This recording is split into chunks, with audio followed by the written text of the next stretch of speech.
Let's pick up the conversation with Reuben Madadzhe. Thank you so much for joining me. So before we talk about what transpired before the voting, just your overall sense of the outcome of the top 7. As Limpopo, are you happy? Are you satisfied with the outcomes? Well, we are a bit disappointed that we couldn't take our provincial chair to the national chairmanship position. But we are disciplined members of the ANC. The ANC teaches us that immediately after the results are announced, all of us, we must rally behind the elected leadership. And we want to take this opportunity as Limpopo and congratulate the top 7 officials who have been elected by conference. We hope they will then be able to take the baton and move forward with it.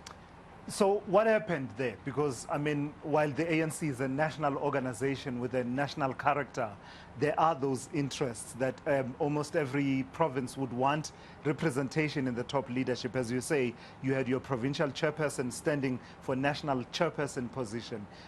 How did it end up not transpiring that you didn't end up with him in that top leadership? No, let us just use simple logic that the majority of the delegates who were in conference did not vote for us. That is what happened. But by the way, Thulasizwe, you must know that we have lost that position with 44 margin. We were contesting the current incumbent. We think we have managed to put a real fight, but we congratulate Comrade Reuben Madadzhe for being re-elected as the national chair of the ANC. Let's talk about the position of president, because that was almost a proxy of the other contests as well. What was at stake in as far as that position is concerned, and also then your own sentiments about Cyril Ramaphosa's re-election as president of the ANC? What was at stake? I think you must understand that the Provincial Executive Committee of the ANC in Limpopo was elected in a conference around June.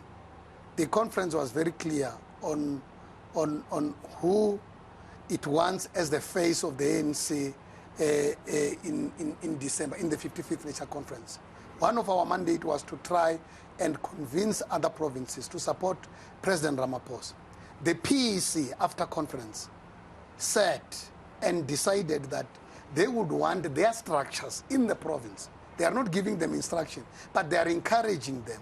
They would want their structures in the province to support President Ramaphosa. But they must support Comrade Sten Matawata as national chair. That is the decision of the PEC. There was an outcome of what we call BGM consolidations of nominations. Nominations outcomes were very clear with regard to the position of Limpopo.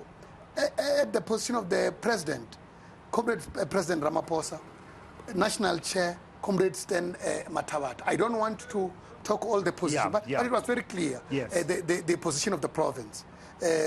And our yesterday's statement, it was a call to our structures to remind them that we have got 3 positions from 3 different forums or structures with regard to... That we're consistently saying. Yeah, with regard to a president. Because if you want to review that decision, you need a PEC, an agent PEC, to look at the matter and review it. So what then happened? How did you end up with your provincial chairperson seemingly now betting for Zweli Mkhize ahead of the voting?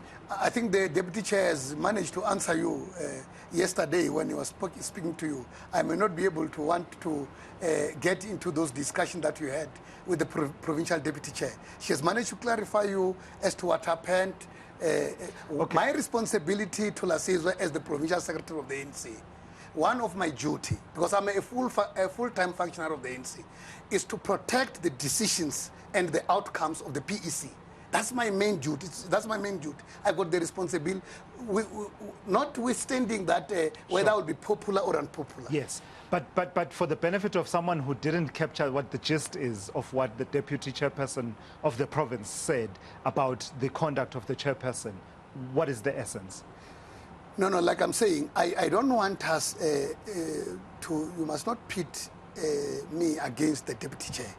and I must not do this interview like I'm coming here to contest the deputy chair of the ANC in Limpopo. Yeah. Comrade Florence, the deputy chair of the ANC in Limpopo, I respect her. She's my leader. I'm the provincial secretary.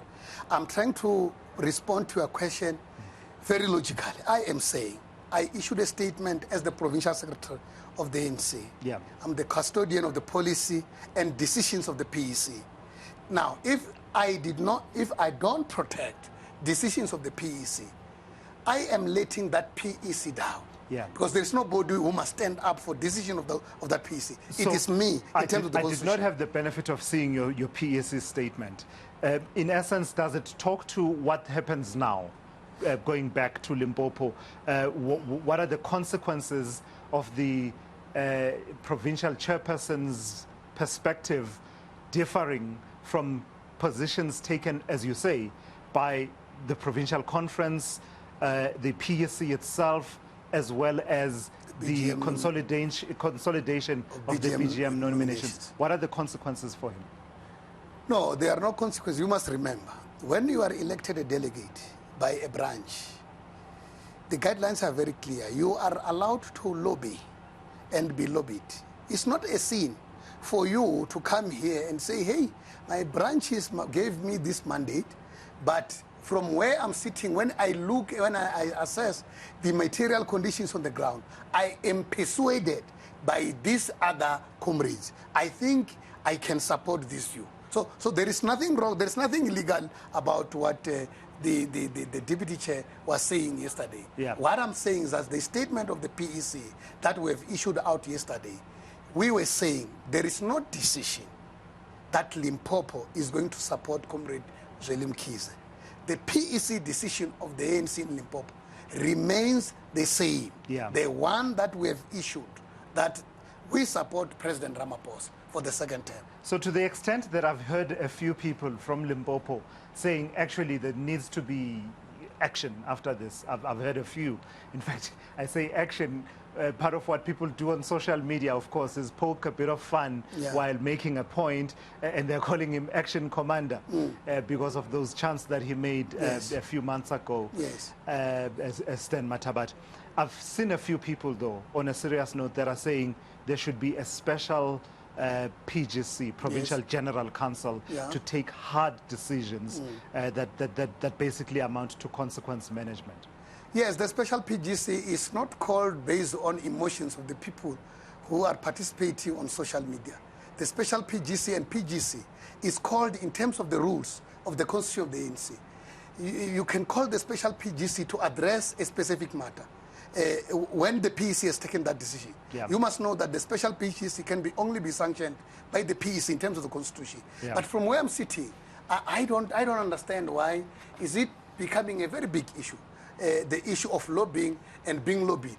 The issue of trying to persuade other people of being persuaded. These things too happens in conferences. This is not a first kind of circumstance. Lastly, Mr. Madadzhe, how consequential should this conference be? What should follow from this conference? Particularly in as far as President Cyril Ramaphosa's leadership in government is concerned.